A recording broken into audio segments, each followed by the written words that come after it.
या तो हम स्टार्ट कर रहे हैं chapter thermodynamics. Let's split it out. किस किस से मिलके बना हुआ है थर्मो एंड डायनेमिक्स। ठीक है,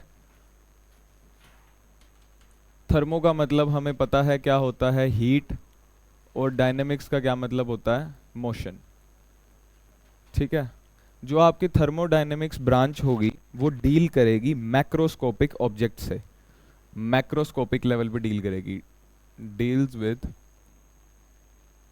मैक्रोस्कोपिक ऑब्जेक्ट्स। मतलब जितने भी मैक्रोस्कोपिक सिस्टम है हमने उनको पढ़ना है थर्मोडायनेमिक्स की ब्रांच में।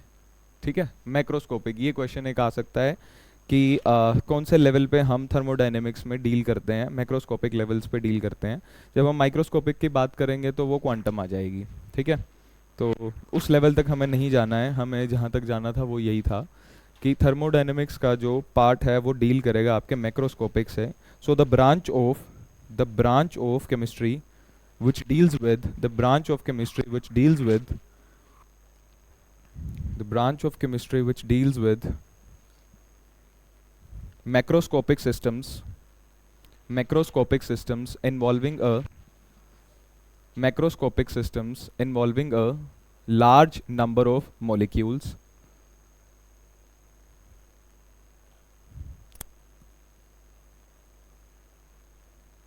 rather than microscopic systems.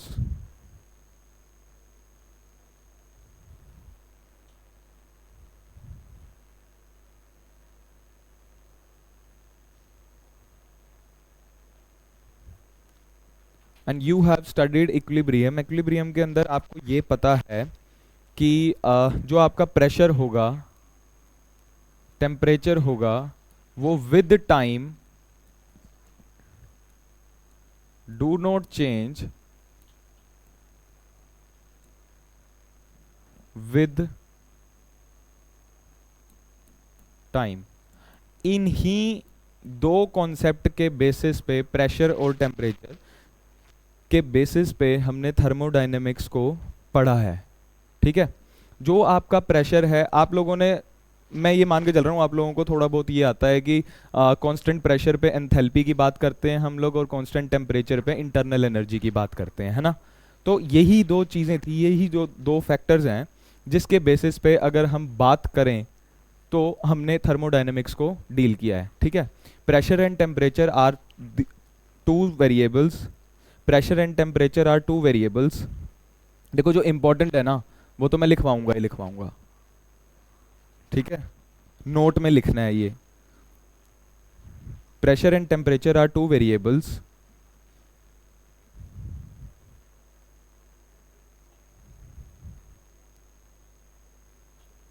which do not change with time, which do not change with time for a system in equilibrium, for a system in equilibrium,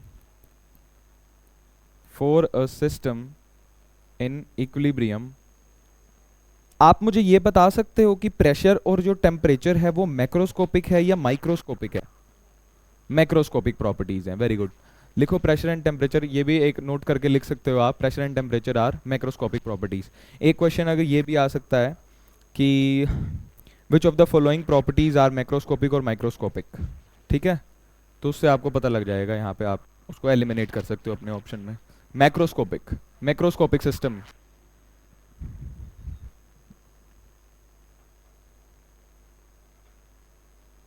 अब हमें ना थर्मोडायनेमिक्स पढ़ने के लिए थर्मोडायनेमिक्स टर्म्स की जरूरत होगी, some basic terms of some basic terms of thermodynamics, some basic terms of thermodynamics। अब किसी भी चीज़ को शुरू करने के लिए पहले हमें उसके लिए ना सामान इकट्ठा करना पड़ता है। जैसे जब हम ऑर्गेनिक को पढ़ते हैं ना तब हम जीओसी पढ़ते हैं पहले, जनरल ऑर्गेनिक केमिस्ट्री, जिसमें हम इंडक्टिव इफेक्ट, रेजोनेंस, ये सब चीज़ें पढ़ते हैं।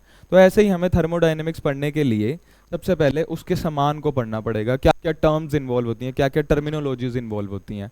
ठीक है, तो आप लिखो, फर्स्ट लिखो, पहले तो आप समझो कि थर्मोडायनेमिक्स है क्या। देखो थर्मोडायनेमिक्स है क्या? थर्मोडायनेमिक्स का मैंने आपको बताया कि हीट है, थर्मो मीन्स हीट, डायनेमिक्स का मतलब मोशन। हीट के मोशन से होने वाली ब्रांच को हम बोलते हैं थर्मोडायनेमिक्स। ठीक है, अब थर्मोडायनेमिक्स जो है ना, पूरा का पूरा जो यूनिवर्स है ना, जिस भी सिस्टम पे हमने स्टडी करना है, जिस भी सिस्टम पे हमने स्टडी करना है, उस सिस्टम के सराउंडिंग्स को लेके भी हम चलेंगे। लेट्स से मेरा ये क्लासरूम है, ठीक है, मुझे इस क्लासरूम की स्टडी करनी है। अब इस क्लासरूम पे एक्सटर्नल इफेक्ट्स या इंटरनल इफेक्ट्स क्या हैं, मुझे वो भी तो पता होने चाहिए। ठीक है, तो universe is equal to system plus surrounding. ये बहुत इंपॉर्टेंट पार्ट है, बहुत ही इंपॉर्टेंट। अगर अब मैं बात करूं ना सिस्टम और सराउंडिंग लेना कैसे है, लेट अस से मैं सिस्टम हूं, आप लोग मेरे क्या होगे? सराउंडिंग।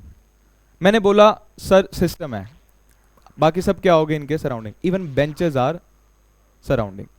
ठीक है, तो आपने जिस चीज को सिस्टम मानना है उसकी सराउंडिंग्स का भी इफेक्ट होगा। ठीक है, अब सिस्टम होते हैं 3 टाइप के, कोई बताना चाहे? Open, closed and isolated. Very very important question अगर देना चाहे, फंसाना चाहे, या which of the following statements are correct ऐसे करके बोलना चाहे तो बोल सकता है।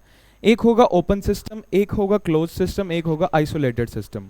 सीधा सा लेमन लैंग्वेज में चलते हैं। चाय का कप है, आपने उसके अंदर चाय डाली और रख दी, 10 मिनट के बाद क्या होगा? अगर वो ओपन है तो ठंडी हो जाएगी। ठीक है, पहली बात ठंडी हो जाएगी, और दूसरी बात जो उसके अंदर से धुआं निकल रहा है, वेपर्स निकल रहे हैं, क्या मैं ये बोल सकता हूं उसमें एनर्जी भी चेंज हो रही है और उसका मास भी चेंज हो रहा है?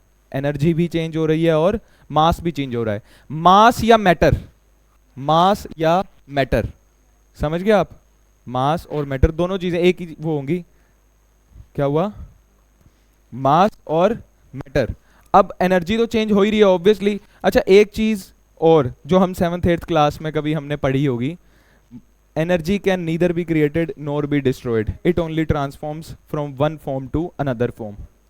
यही है आप लोगों का फर्स्ट लॉ ऑफ थर्मोडायनेमिक्स। ठीक है, चलो। अच्छा, जो ये एनर्जी वाली बात है, आप देखो कि उस चाय के अंदर से धुआं निकल के वो सराउंडिंग में जा रहा है। सिस्टम क्या था आपका? चाय का कप, ओपन। ठीक है, उसमें सराउंडिंग्स का क्या इफेक्ट आया कि उसमें मास क्या हो गया? एक्सचेंज। एनर्जी क्या होगी? एक्सचेंज। ठीक है, जिसमें एनर्जी और मास या मैटर, मास और matter, the quantity of matter, उसको हम मास बोलते हैं। ठीक है, इसमें क्या होगा? मास भी चेंज होगा प्लस एनर्जी भी चेंज होगी। मैंने चाय का कप ढक दिया, मैंने चाय का कप ढक दिया, क्या होगा 10-15 मिनट के बाद? ठंडी तो होगी होगी, सीधी सी बात है। हाँ, क्वांटिटी नहीं कम होगी। हाँ जी, क्वांटिटी नहीं कम होगी, सस्टेन करेगा। ठीक है, मास चेंज नहीं होगा, सिर्फ एनर्जी का एक्सचेंज होगा। और मैं ये नहीं कह रहा कि एनर्जी लॉस हो गई। अरे भाई, एक सिस्टम के लिए लॉस हुई है लेकिन सराउंडिंग को तो एनर्जी मिली है, समझ रहे हो? वो हीट लूज हो गई। जब आप बर्फ को नॉर्मल टेम्परेचर पे रखते हो तो वो मेल्ट हो जाती है, ऐसा नहीं है कि उसके अंदर वो हीट गेन करती है, तभी तो वो अपनी स्टेट को, सॉलिड को किस में चेंज कर लेती है? लिक्विड में चेंज कर लेती है। ठीक है, आया close system. Third is isolated. Isolated का मैं क्या एग्जांपल दूं आपको? Thermos flask. ठीक है, हमने मैक्रोस्कोपिक लेवल पे डील करना है। आप ये नहीं बोलोगे कि सर 2-2 दिन के एग्जांपल ले रहे हो आप, कि 2-2 दिन बाद। ठीक है, जैसे कि मैं अब आपको कहूं कि मैंने थर्मस में चाय भर ली, 2 दिन बाद मैं चेक करूंगा क्या वो फिर भी वो रहेगी, गर्म रहेगी? नहीं ना, वो इतने बड़े लेवल पे नहीं होगा वो। ठीक है, शॉर्ट ड्यूरेशन के लिए हमने चेक करना है उसको, क्योंकि हमने भी तो 15 मिनट की बात ही की थी। मैंने भी तो ओपन सिस्टम लिया, मैंने क्लोज सिस्टम लिया, मैंने अपने 15 मिनट से इंक्रीज नहीं किया था उसको।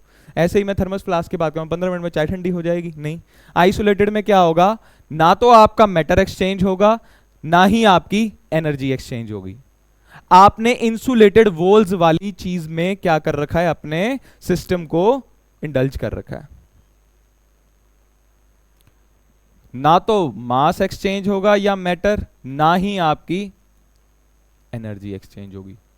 ये क्वेश्चन आता है कि क्या क्या चेंज हो सकता है, क्या क्या चेंज नहीं हो सकता, बहुत इंपॉर्टेंट है ये, अगर वो पूछना चाहेगा तो। ठीक है, a system in a thermodynamics, a system in thermodynamics, a system in thermodynamics refers to that part of universe, refers to that part of universe in which observations are made। भाई मैंने जिस चीज को सेलेक्ट किया वो मेरा system बन गया, उसके अलावा उसके आसपास जितनी भी चीजें हैं वो क्या बन गई, उसकी surroundings. Universe in which observations are made, in which observations are made, and remaining universe contributes the, and remaining universe contributes the। यार मैंने जिसको सेलेक्ट कर लिया वो सिस्टम बन गया, जो उसके आसपास की थी वो उसकी सराउंडिंग बन गई। ये थोड़ी सी टर्मिनोलॉजीज इंपॉर्टेंट है।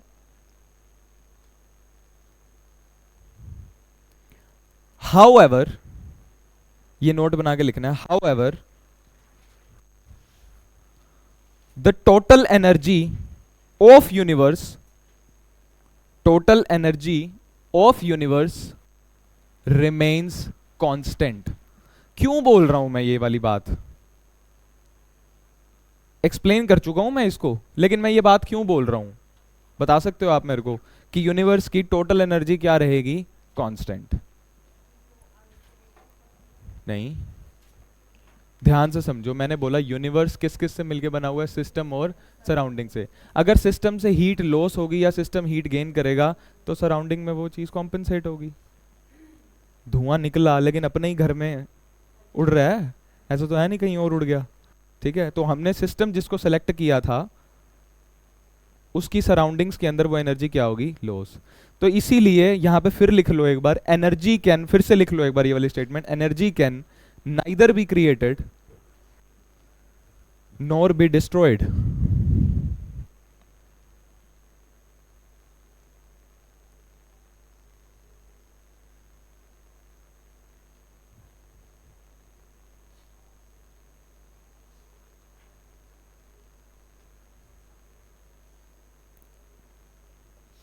आप लोगों से ये पूछ लेगा कि ना सिस्टम कैसे लेना है, सराउंडिंग कैसे लेना है। एक एग्जांपल केमिस्ट्री की टर्म्स में भी ले लेते हैं, चाय चाय तो करेंगे नहीं। ठीक है, मैंने रिएक्टेंट्स लिए A प्लस बी, मैंने एक रिएक्टेंट मिक्सचर लिया, क्या किया मैंने, रिएक्टेंट मिक्सचर मैंने लिया,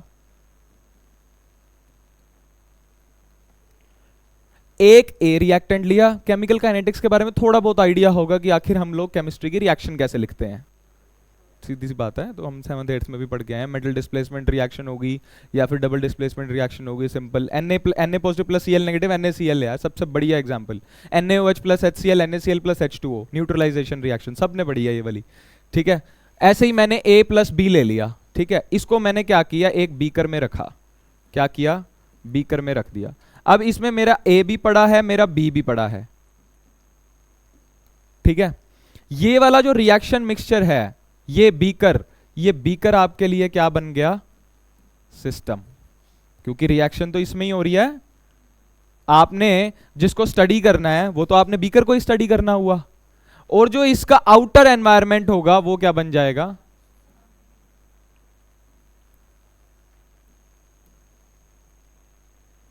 वही क्लास वाला एग्जाम्पल, मैंने क्लास को स्टडी करना है, बाकी के क्लासरूम्स मेरे लिए क्या बन गए, सराउंडिंग। बाकी का कोई भी एक्सटर्नल फैक्टर आता है तो वो मेरे लिए क्या बन गया, सराउंडिंग। ठीक है, देखो बहुत इजी सा कॉन्सेप्ट है और बहुत कंफ्यूजिंग भी है। आपको पेपर में सिलेक्ट ना करना है ना, वो ये बोलेगा a and b are reactants, आप सोचोगे कि सिर्फ ए को ही ले लेते हैं, सिर्फ बी को ही ले लेते हैं, बट दोनों को, और जिस चीज के आप अंदर रिएक्शन करवा रहे हो दैट बिकम्स योर सिस्टम, और उसके अलावा कोई भी फैक्टर होगा ना, सराउंडिंग। ठीक है, और ओपन सिस्टम हो गया, क्लोज सिस्टम हो गया, आइसोलेटेड सिस्टम हो गया। अब हमें डिफाइन करनी है स्टेट ऑफ अ सिस्टम। किसी भी सिस्टम की स्टेट कैसे डिफाइन करोगे आप? State of a system.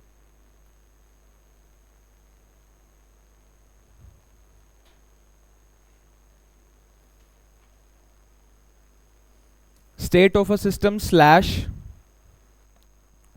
State functions. Terminologies बहुत इंपॉर्टेंट है, बहुत बहुत बहुत। अगर हमें किसी भी सिस्टम की स्टेट डिफाइन करनी है तो मेरे को उसके लिए क्या क्या करना पड़ेगा? यही करना पड़ेगा। मेरे को उसका प्रेशर बता दो, मेरे को उसका वॉल्यूम बता दो, मेरे को उसकी टेम्परेचर बता दो, है ना, पीवीटी। और इससे रिलेटेड कोई आपने कुछ पढ़ा हो कभी, कुछ आइडियल आइडियल जैसी चीज मन में आ रही हो? Ideal gas equation PV is equal to nRT. वो एन ही तो बता रहे हैं, वो एन की वैल्यू के लिए ही तो हमने ये किया। आर तो होता ही आपका गैस कांस्टेंट है, PV is equal to nRT. क्या हमारा यूनिवर्स, क्या हमारा जो भी हम सिस्टम स्टडी करते हैं, क्या वो कभी आइडियल होता है? तभी तो भाई रियल गैस आई थी। आइडियल की तरह बिहेव करवा सकते हो, थोड़ा बहुत तो आइडिया होगा। PV is equal to nRT, ideal gas equation. थोड़ा थोड़ा ये आता है 10th में, 10th में भी आता है ये, ठीक है। PV is equal to nRT. हमारा सिस्टम जो है क्या नहीं रहता है, कांस्टेंट नहीं रहता है, इसीलिए तो रियल गैस इक्वेशन आई थी। वंडरवाल जी आए थे, उन्होंने बताया था P plus a n square by V square V minus n b is equal to n R T, या नहीं? चलो एक ये छोटी सी चीज भी लिख लो पहले, ये भी पूछ लेता है। P V is equal to n R T, ये है आपकी आइडियल गैस इक्वेशन, ठीक है। मैं इक्वेशन लिखवा रहा हूं एक बार, ए एन स्क्वायर बाय वी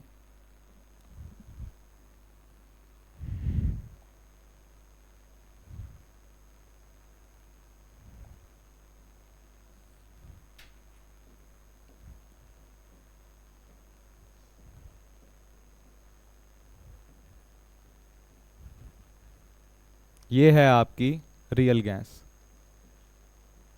अभी डिफरेंट डिफरेंट चीज पे ये बदल जाती है, आपको याद हो तो, डिफरेंट डिफरेंट फैक्टर्स पे, जब प्रेशर बहुत ज्यादा होगा या प्रेशर बहुत कम होगा। हाँ जी,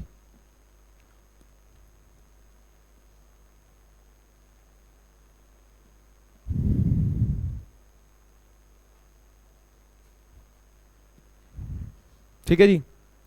देखो यार, सबसे इंपॉर्टेंट फैक्टर क्या होता है?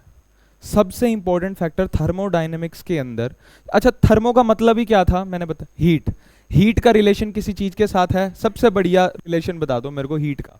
यार अगर टेम्परेचर बढ़ेगा तो हीट बढ़ेगी, है ना? अगर टेम्परेचर बढ़ेगा तो हीट बढ़ेगी। तो मैं एक ही फैक्टर ले लेता हूं यहां से, टेम्परेचर। अगर मैं टेम्परेचर को कांस्टेंट कर दूं ना, तो मेरे पास एक टर्म आ जाती है ये किसी भी सिस्टम की स्टेट बता सकती है आपको। अब हमने स्टेट वेरिएबल्स ही तो हमने पढ़ने थे,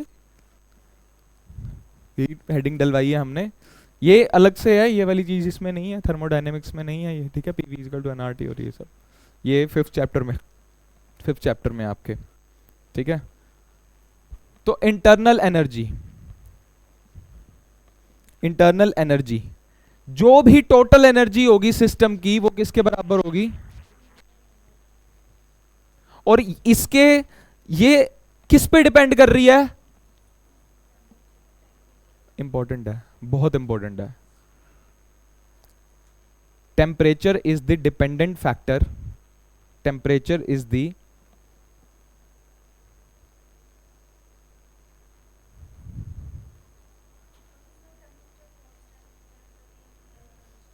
अगर फिर इंटरनल एनर्जी कांस्टेंट हो जाएगी।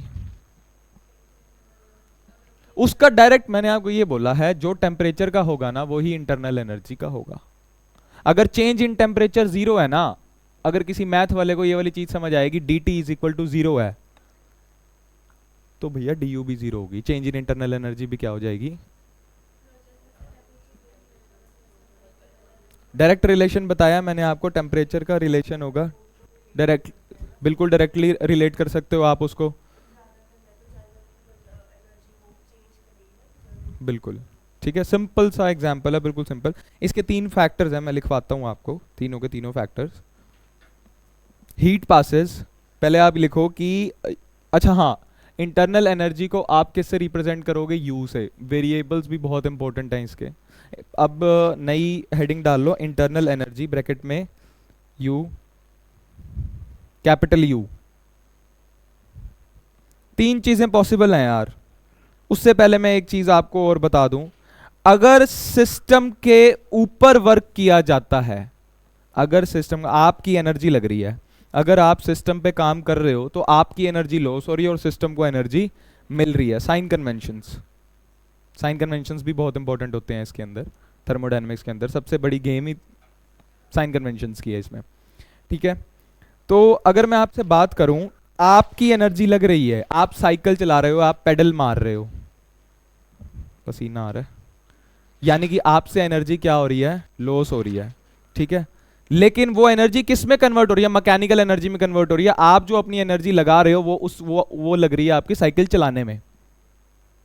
ठीक है, तो एनर्जी वेस्ट कहीं नहीं हुई, आपसे लॉस हो गई, लेकिन गई किसके अंदर? पेडल, मैकेनिकल वर्क हुआ। फिजिक्स में तो ये आपने जरूर पढ़ी होंगी ये चीजें, kinetic energy changes into potential energy, potential energy changes into kinetic energy, यही एमजीएच वाले फॉर्मूले, half m v square MGH लग गया। ठीक है, तो ये हुआ ये। अब मैं बोल रहा हूं वर्क, वर्क की बात कर रहा हूं। अगर वर्क आपकी तरफ से हो रहा है, अगर work done by the system हो रहा है, वर्क के 2 केस लिख रहा हूं, work, internal energy. Internal energy का सबसे बड़ी बात, जैसे अगर टेम्परेचर बढ़ रहा है तो आप मेरे को ये बताना इंटरनल एनर्जी क्या करेगी? बढ़ेगी या घटेगी? बढ़ेगी। If temperature increases, internal energy also increases. Temperature decreases, internal energy decreases. Internal energy decreases. Work की अगर मैं बात करूं, वर्क होगा, अगर work done on the system किया जा रहा है, मैंने प्लस लगाया, आप फिर भी ये लिख लेना, work done on the system.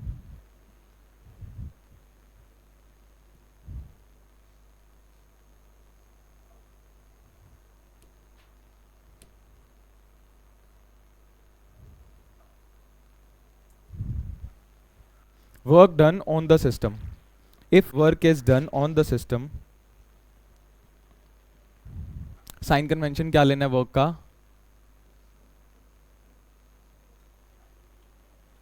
Work done by the system हो जाए तो, अरे आप में से लॉस हो रही है यार, अगर आप कर रहे हो तो आप में से लॉस हो रही है, आपके ऊपर काम हो रहा है तो आपको कुछ एडवांटेज मिल रही है, सिंपल सी बात है ये तो।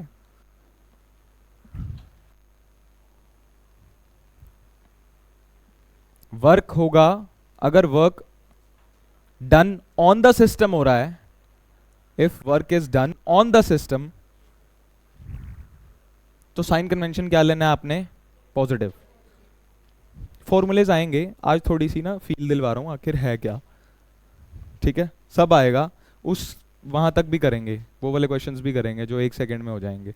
ठीक है, और वर्क डन अगर बाय द सिस्टम हो रहा है तो वर्क डन क्या लोगे आप? नेगेटिव। टेम्परेचर बढ़ रहा है तो इंटरनल एनर्जी क्या आएगी? पॉजिटिव। सीधा ही लिख देता हूं मैं यहां पे, नहीं तो क्या आएगी? इंटरनल एनर्जी घट रही है अगर, तो इंटरनल एनर्जी ने। और इसको नेगेटिव ये मत समझना कि वैल्यू ही नेगेटिव होगी, ना ना ना, लॉस हो रही है। नेगेटिव का मतलब क्या होता है? लॉस हो रहा है। ये थोड़ी है कि उल्टा काम होने लग गया, पैडल थोड़ी ना ऐसे ऐसे करके हमें कुछ एनर्जी प्रोवाइड कर देगा, हमें कूलिंग इफेक्ट देगा, नहीं। नेगेटिव का मतलब होता है भाई लॉस, पॉजिटिव का मतलब होता है गेन, ये याद रखना प्लीज। ठीक है, चलो एक चीज और मेरे को समझानी है आपको। इंसुलेटेड सिस्टम की हमने बात की थी, अगर मैंने थर्मस फ्लास्क के अंदर अपने रिएक्टेंट्स रख दिए हैं, या फिर मैंने अपनी वो गरम गरम चाय जो है थर्मस फ्लास्क के अंदर रख दिया है, तो उसके अंदर से ना तो मैटर एक्सचेंज हो रहा है, ना ही उसके अंदर से हीट एक्सचेंज हो रही है। उसके लिए टर्म यूज करेंगे हम लोग क्या? एडियाबैटिक। अभी सिर्फ हम लोग टर्म्स पे जा रहे हैं। Adiabatic, Q is equal to 0, Q क्या होता है भाई? हीट। क्यू क्या होता है? मैं आज के लेक्चर में से ही ना 4 क्वेश्चन दिखा दूंगा आपको, आप सबके एग्जाम्स के अंदर। और इतने इतने ही नॉलेज से, ये नहीं कि मुझे ज्यादा है, इतनी ही नॉलेज से दिखा दूंगा जितना मैंने आज नोट करवाया है। मिनिमम 4, एक ही एग्जाम में नहीं, ऑब्वियसली प्रीवियस ईयर्स में। ठीक है, तो हीट क्या होगी? 0। यानी कि चेंज इन हीट क्या होगा? हो चेंज, एक्सचेंज ही नहीं हो रहा हीट का। No change. ना तो मैटर एक्सचेंज हो रहा, ना एनर्जी चेंज हो गया। एनर्जी तो हमने वैसे ही लिख दिया। और एनर्जी भी तो, ये हीट क्या है? ये भी तो एक फॉर्म ऑफ एनर्जी है। Heat is a form of energy.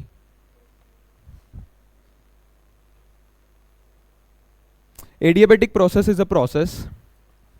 Adiabatic process is a process. Adiabatic process is a process in which there is no transfer of heat, in which there is no transfer of heat between system and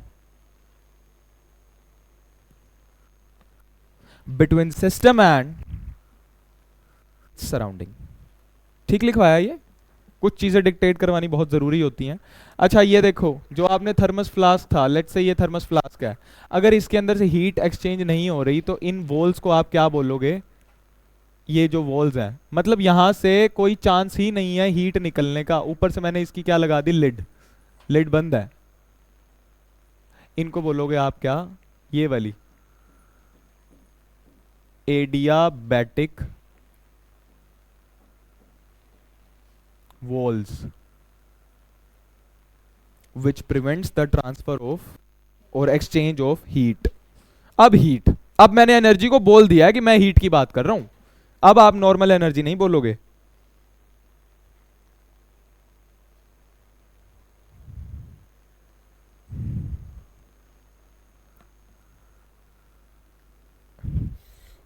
दो factors थे यार जो ना state बताते थे। 3 factors थे, sorry. तो आप मेरे को वो फैक्टर्स बताना, अभी मैंने लिखवाए हैं जो 3 फैक्टर्स थे जो स्टेट बताते थे। पीवीटी, प्रेशर वॉल्यूम टेम्परेचर, उन पे डिपेंडेंट, उनसे रिलेटेड जितने भी फैक्टर्स होंगे वो क्या हो जाएंगे? State function. Internal energy is a internal energy is a state function. Internal energy is a state function which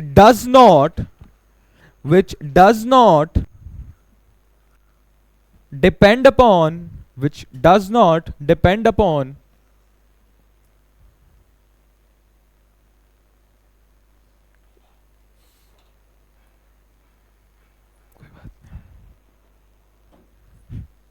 which does not depend upon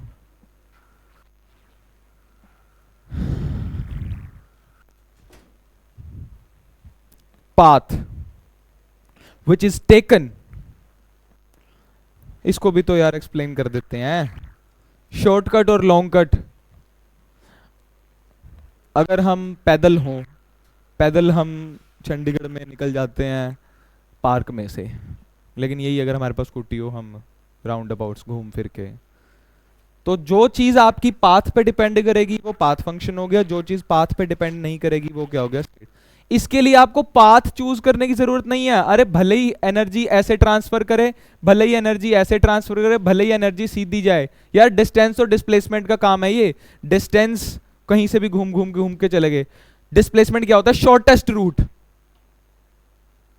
shortest route, जो शॉर्टेस्ट रूट होगा उसको डिस्प्लेसमेंट बोलते थे आप।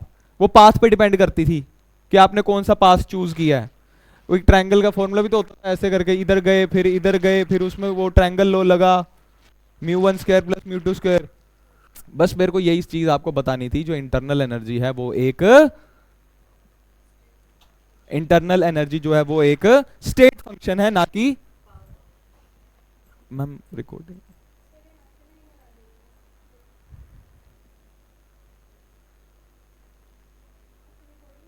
हाँ जी,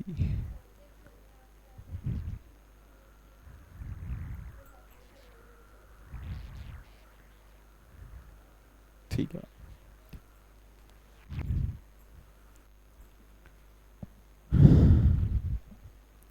चलिए, internal energy is a state function which does not depend upon the path which is taken, ठीक है, रूट। अब आप डालो path function.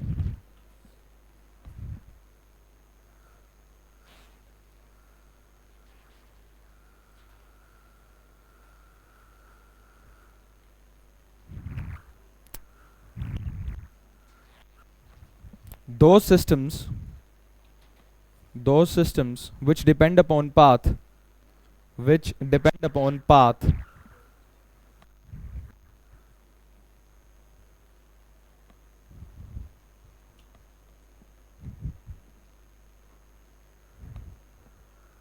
are known as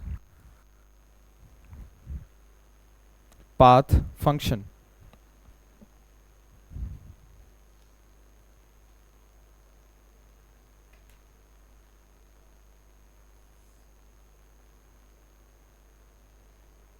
work example,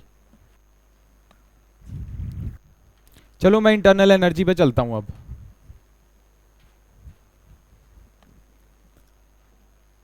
ये था आपका इंटरनल एनर्जी। इंटरनल एनर्जी किस पे डिपेंड करती है? टेम्परेचर पे। जो टेम्परेचर का होगा वही इंटरनल एनर्जी का होगा। लेट अस से सबसे पहले मैंने वो वही किया यार, एक मैंने टेम्परेचर मान लिया T1, एक मैंने टेम्परेचर मान लिया T2। T1 कौन सा टेम्परेचर था? Initial temperature. अगर मैं ये बोल दूं कि मेरी चाय जो है ना गर्म है, तो इनिशियल टेम्परेचर मेरा क्या था? हाई। समझ रहे हो मेरा पॉइंट आप? अब मैंने कर दिया फाइनल टेम्परेचर, थोड़ी देर बाद मैंने चेक किया, ऑब्वियस सी बात है मेरा टेम्परेचर जो है क्या हो गया होगा? डाउन हो गया होगा, ठीक है। अब जो है टेम्परेचर हो गया डाउन, ठीक है।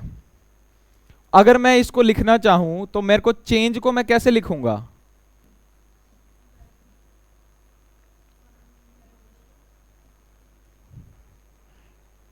या तो मैं इसको ऐसे लिख दूं, मॉड्यूलस लगा देता हूं ना, नेगेटिव क्या करना, ठीक है।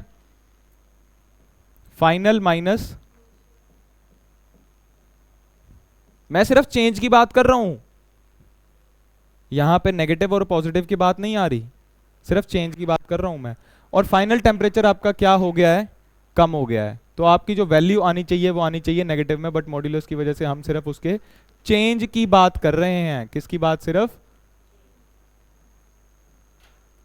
तो जो चेंज टेम्परेचर में आया होगा वही चेंज तो किस में आया? इंटरनल एनर्जी का। जो टेम्परेचर का हो रहा है वही किसका हो रहा है? इंटरनल एनर्जी का।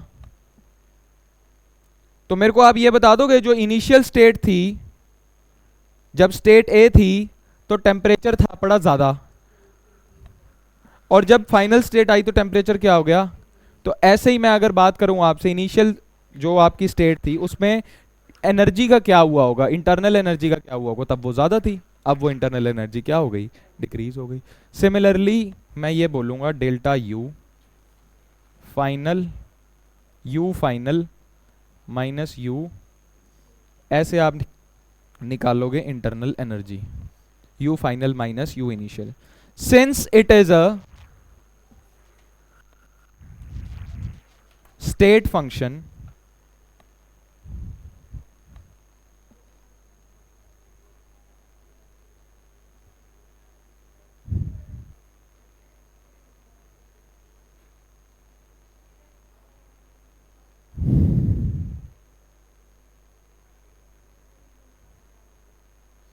चेंज इन इंटरनल एनर्जी, ये वाला फॉर्मूला वापस से लिख लेना। Change in internal energy, since it is a state function, so change in internal energy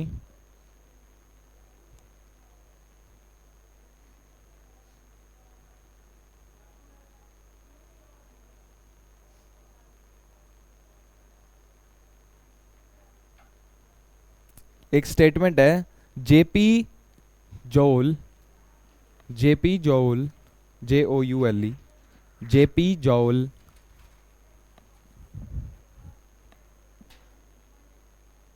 was able to show that a given amount of work, that a given amount of work that a given amount of work done on the system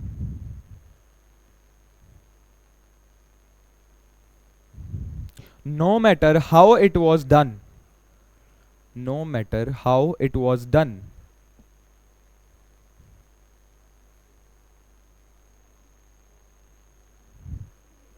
irrespective of path, irrespective of path, produced the same state of, या same change of state, my bad, same change of state, same change of state as measured by, as measured by change in temperature of the system. अपनी ही lines को, ये आप इसमें आप ये बोल सकते हो कि किसने प्रूव किया, या कौन सी ऐसी स्टेटमेंट थी, किसने इस चीज को डिसओबे किया कि ये पाथ फंक्शन नहीं है, जेपी शोल ने, ठीक है। तो ये उसकी स्टेटमेंट थी, उसने ये किया था।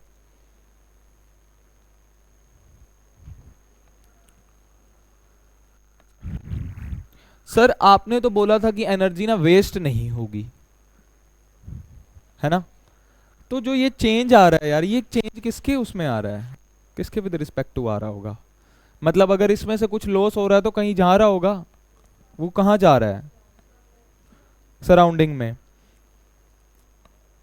जो चाय ठंडी हुई थी, जिसमें इंटरनल एनर्जी चेंज हो गई, कुछ काम हुआ उस पे या कुछ काम उसने किया, सराउंडिंग ने इस पे काम किया और इसने भी किया। सराउंडिंग ने इस पे काम किया, इसने खुद पे काम किया, बाय द सिस्टम। नहीं समझ आया, सोच लो। जो यहां से हीट लॉस हुई, जो यहां से चेंज आया, वो कहां चला गया, वहां। किसी चीज के लिए नेगेटिव है, किसी चीज के लिए पॉजिटिव, किसी में से सामान निकला, किसी में सामान चला, ठीक है जी। First law, first law of thermodynamics, first law of thermodynamics.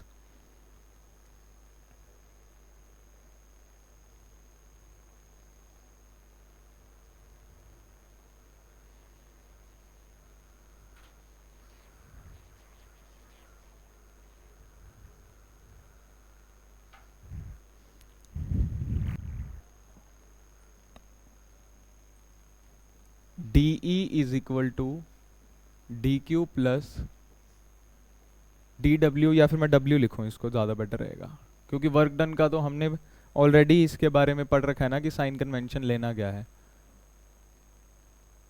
Energy can neither be created nor be destroyed. ये क्या लिख दिया सर आपने, ये ना थोड़ा सा इसको एक्सप्लेन करो, ये समझ नहीं आ रही। DE is equal to DQ plus DW। अगर इसको सिंपल भाषा में मैं बोलूं तो जो ये टोटल एनर्जी है ना, ये किसके लिए है, हीट प्लस वर्क। सर आपने बोला था जो टोटल एनर्जी ऑफ सिस्टम होगी वो इंटरनल एनर्जी होगी, क्योंकि सिस्टम की बात कर रहे हैं। ये होती है इंटरनल एनर्जी, DE क्या होती है, internal energy. Internal energy is equal to heat plus work done. यार हीट में से, चाय में से हीट निकली, जो लॉस हुआ वो किसके बराबर आएगा, जो ये था लूज हुआ प्लस जो वर्क डन हुआ होगा। कुछ ये खा गया, कुछ ये खा गया, इन दोनों को ऐड करूंगा मैं तो मेरे को इंटरनल एनर्जी वापस मिल जाएगी। या नहीं आया समझ। चाय में से, चाय की कोई इंटरनल एनर्जी थी, टीए थी, ठीक है। डीई का क्या मतलब है यहाँ पे, डी यू, चाहे आप डीई को डी यू भी लिख सकते हो, मेरे को कोई दिक्कत नहीं है। इंटरनल एनर्जी का सिंबल मैंने यही बताया आपको, ठीक है। D Q plus W. जो डी यू थी, डी यू को आप यही बोलोगे क्या, चेंज इन फाइनल स्टेट, ऐसे ही तो लिखोगे आप इसको। ये हो गया डी क्यू, डी क्यू क्या हो गया, चेक करो यार। अब मैं ये बोल दूं एट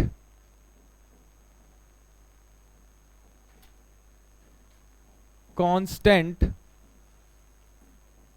या एक मिनट, कांस्टेंट ना बोल के हम ये बोलते हैं, इससे ज़्यादा क्लियर हो जाएगा आपको। पहले मैंने यही लिख दिया Q0। Q0 के लिए क्या टर्म यूज की थी हमने? कमॉन कमॉन कमॉन, कोई बात नहीं।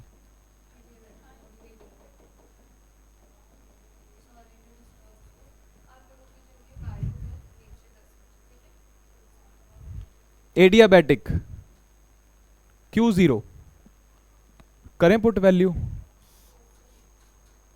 एडियाबैटिक कंडीशंस के अंदर क्या होगा, जो आपकी DE is equal to DQ plus DW के अंदर मैं Q की वैल्यू पुट कर दूं, DQ यानी कि चेंज कितना आया,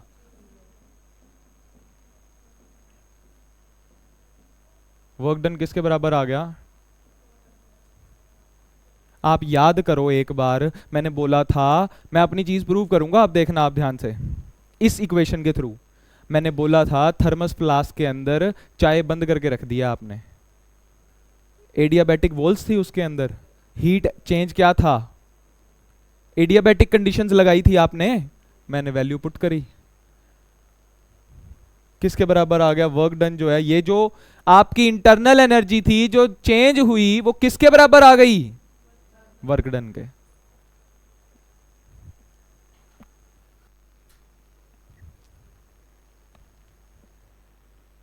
अगर मैं ये बोलूं कि कांस्टेंट टेम्परेचर पे बताओ तो क्या होगा? अगर टेम्परेचर कांस्टेंट है तो, कांस्टेंट टेम्परेचर है तो क्या होगा? तो वो किसके बराबर? Very good very good very good, बोलो बोलो बोलो, वर्क डन के बराबर कैसे आ सकता है? अगर मैंने ये बोल दिया कि टेम्परेचर जो है आपका कांस्टेंट है,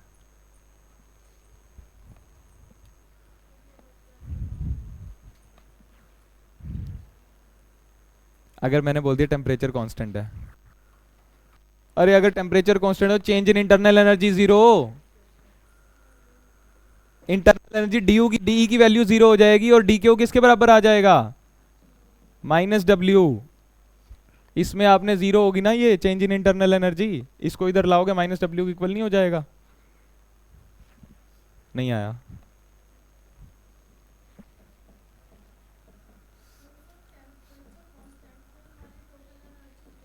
अभी देखना, ये मैंने आपको ये बताया था, जो टेम्परेचर का होगा वही इंटरनल एनर्जी का होगा। इंटरनल एनर्जी में चेंज मैंने बोल दिया, जब टेम्परेचर चेंज ही नहीं हुआ तो फाइनल माइनस इनिशियल करोगे, जब U final minus U initial, रुको, at constant temperature. Internal energy का क्या फॉर्मूला होता है? चेंज इन इंटरनल एनर्जी निकालनी है तो U final minus U initial करोगे। ये एक स्टेट फंक्शन था। मैंने बोला आपको टेम्परेचर जो पहले था ना, क्या था? 100 था, मान लो 100 डिग्री सेल्सियस। अब जो T2 है ना, T2 वो भी 100 है। इंटरनल इसमें चेंज क्या आया? इसमें चेंज ही नहीं है कोई। अगर इसमें चेंज नहीं है, जो इसका होगा इसमें भी क्या होगा? चेंज नहीं होगा, जीरो नहीं हो गया? ये पॉइंट समझो मेरा, मैं क्या कहना चाह रहा हूं। उसके बाद अगर मैं अब बात करूं, DE is equal to DQ plus DW, यही इक्वेशन लिखवाई है। DE तो जीरो ही हो गया, DE ऑल्टरनेटिवली यूज कर रहे हो ना आप DU के लिए।